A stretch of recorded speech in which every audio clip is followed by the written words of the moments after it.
大家好，歡迎來聽仙話，一人永生，萬魂不負。要是覺得故事講得還行，勞駕點個讚，捧個場。閒話少說，咱們書歸正傳。仙途飛升，萬古寒，香火深處葬群魂。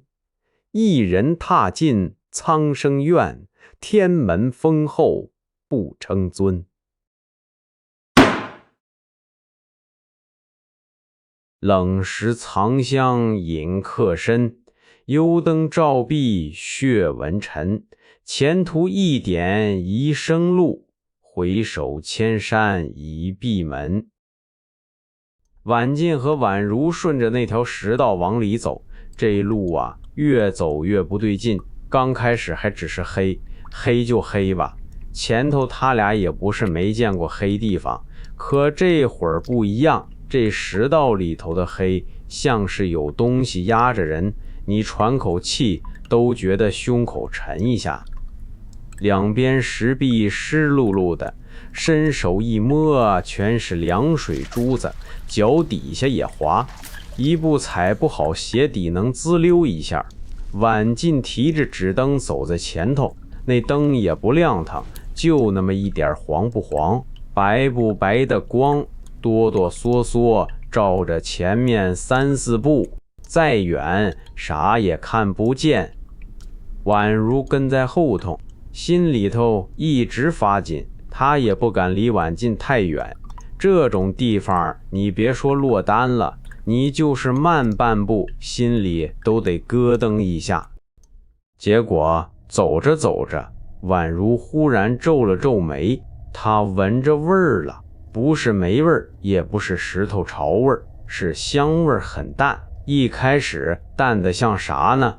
像有人在很遠的地方燒了一點香，風一拐，把那點味兒送到你鼻子底下了。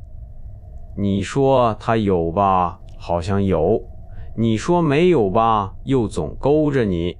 最缺德的是这香味兒還挺好聞，不是那種嗆人的香，是那種你聞一下就忍不住還想再聞一下的味兒。婉如當時臉色就變了，她趕緊用袖子捂住口鼻，壓着聲說：姐，這味兒不對，越來越重了，會不會有毒啊？婉進沒立刻答話，她站住了，紙燈往旁邊一抬，眼睛順着兩邊石壁慢慢掃。你別看婉進平時話不多，可越到這種時候她越穩。她知道在這種鬼地方最怕的不是有東西衝出來，最怕的是它不衝出來，它就一點一點勾你，讓你自己往裡走。婉進點了點頭，不是尋常香，別深吸，小心點。他這話剛說完，手裡那盞紙燈忽然顫了一下，不是他手抖，是真有股看不見的風從石道深處輕輕撥了一下燈芯，那燈火一下歪了，影子也跟着亂了。牆上那些雕紋本來安安靜靜刻在石頭上，這會兒被燈影一晃，媽呀，像一張張臉似的，長的、扁的、咧嘴的、閉眼的，還有些紋路彎彎繞繞，看着就像人的手指頭在牆裡頭慢慢往外爬。婉如後背當時就涼了，她往婉進身邊貼了半步，眼睛死死盯着牆。姐，你看那牆，那些紋好像在動。這話要搁外頭說，別人可能還笑他膽小，可在這石道裡不一樣，那紋是真動，不是大動，就是一點一點像蟲子在皮底下拱，你盯久了眼睛都發酸。婉进也看見了，他把紙燈低低一點，空出一只手慢慢伸過去。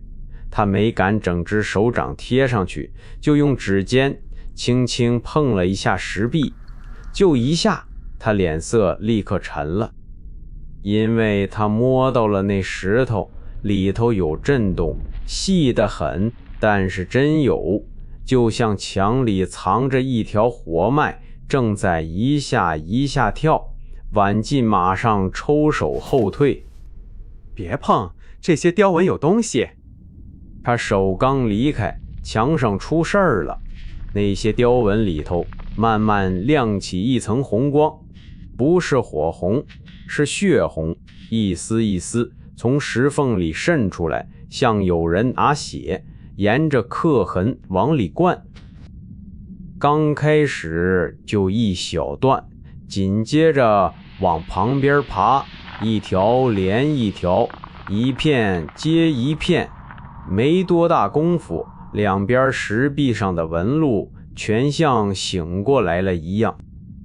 那紅光照在宛如臉上，把她臉都映白了，不是白，是白裡透紅，紅裡發青那種顏色，看着就不是活人的光。宛如嚇得往後退了一步。姐，這到底咋回事？婉進一把拉住他，這個動作特別重要，他不是光拉人，他是在把宛如的心神拽回來。這地方最邪門的就是讓人慌，人一慌呼吸就亂，呼吸一亂那香味就進得更深。婉進聲音一下壓住了，別亂，我們可能碰着禁制了，也可能是陣法，心別散，跟緊我。可那香味不講理啊，剛才還只是若有若無，這紅光一起，那香味一下就濃了，不是慢慢飄過來，是像潮水一樣呼一下往鼻子裡灌，你捂着口鼻都沒用，它像是能從皮膚縫裡鑽進去。宛如只覺得腦袋一沉，眼前一陣發花，腿也軟了，那感覺就像餓了3天，又突然喝了一碗烈酒，人還站着呢，魂兒先晃了一下，他身子一歪，差點在地上。婉進眼疾手快，一把扶住他，穩住，這香能迷人，別深吸。姐，我沒事，就是這味兒，太邪了。他嘴上說沒事，可汗已經下來了，額頭上一層細汗，手心也涼，這就說明那香不是普通毒。普通毒要麼讓你疼，要麼讓你吐，要麼讓你倒。這香更陰，它不是先害你身子，它先摸你的心神，你心裡越怕，它越往裡鑽，你越想弄明白它是啥，它越勾着你往前看。這東西厲害就厲害在這兒，它不是拿刀逼你走，它是讓你自己覺得前頭也許有路。就在這時候，前面黑乎乎的石道深處忽然亮了一點光，很小，就那麼一點，忽明忽暗，像遠處有人提着燈，又像石縫裡露出來一顆星。宛如一下看見了，人到了絕境裡最怕看見光。為啥？因為你不知道那是真出口還是陷阱，可你又忍不住想信。宛如盯着那點光，聲音壓得很低，姐，前頭是不是出口？婉進也看着那點光，看了好一會兒，他沒有急着往前走，這就是婉進厲害的地方，換個人早衝過去了。黑道裡走半天，突然看見光，誰不想過去？可婉進心裡清楚，這地方從頭到尾都不是讓人出去的地方，它是讓人進去的。那光出現得太巧了，香味最濃的時候，紅紋亮起來的時候，人最迷糊的時候，它亮了。你說這能是好事嗎？婉進搖了搖頭。未必是出口，更像是故意引我們過去。話音還沒落，前頭又有聲音了，不是腳步，不是風，是低吟。說是人聲吧，又不像一個人；說是鬼聲吧，他又像貼着耳朵說話，一會兒遠，一會兒近，像好多人躲在石壁後頭，嘴貼着縫，輕輕念叨。念什麼聽不清，可你聽着就難受。那聲音跟香味混在一起，像一張看不見的網，一邊往你耳朵裡鑽，一邊往你鼻子裡鑽。宛如渾身打了個寒戰，他抓緊挽進的袖子，指節都點發白。姐，前頭是不是有人，還是別的東西？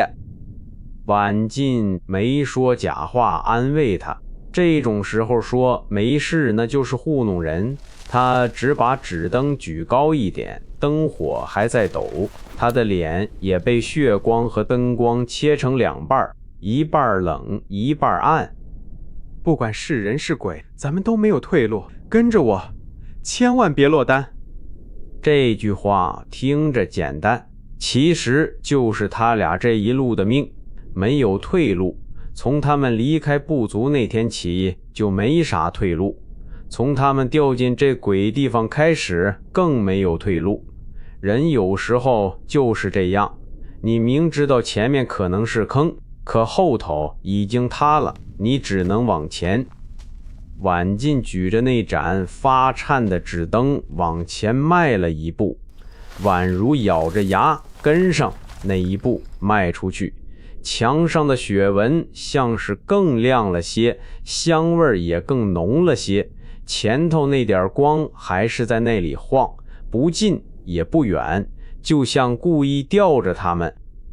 石道裡紙燈的影子，牆上的紅紋，鼻子裡的怪香，耳邊的低吟，全纏到了一塊兒。你聽着像沒啥大動靜，可這才嚇人，因為真正厲害的東西不一定一上來就撲你。他先讓你聞，讓你看，讓你聽，讓你心裡頭一點一點鬆開。等你真信了他，腳自己就走過去了。這一段，挽進和宛如沒有打贏誰，也沒有拿到啥寶貝。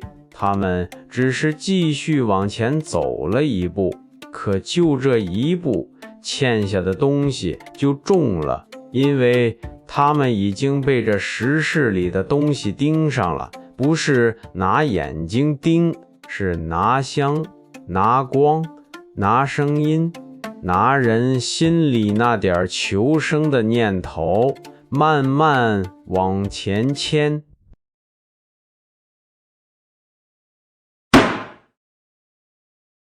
欲知後事如何，且聽下回分解。這回就講到這兒，感謝諸位捧場。要是喜歡仙話，記得點個讚，咱們下回接着嘮。